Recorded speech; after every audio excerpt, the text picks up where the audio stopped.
biotech CEO is suing Uber after an illegal immigrant driver was caught on camera appearing to violently assault him in Charleston, South Carolina, knocking him unconscious and sending his dog flying out of his arms.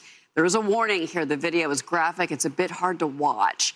TC Biopharm CEO Brian Coble suffered a severe concussion from the assault. His attorneys say the Uber driver arrested, released on $10,000 bond, and last week Coble filed a lawsuit against Uber.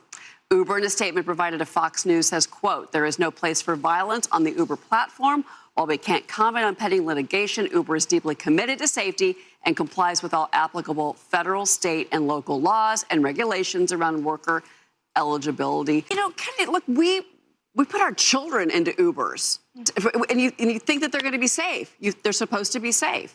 And we're finding out more and more examples of children not being safe. And women not being safe. It's terrifying. I mean, they do have a safety button. So if you are in trouble, you can hit it on the app and it alerts the company, which supposedly alerts law enforcement. But they do not do a good job of vetting the drivers. Back 10 years ago for a story, I became a Lyft driver. And back then it was so hard because you had to, your car had to be newer. You had to show insurance. They did a background check.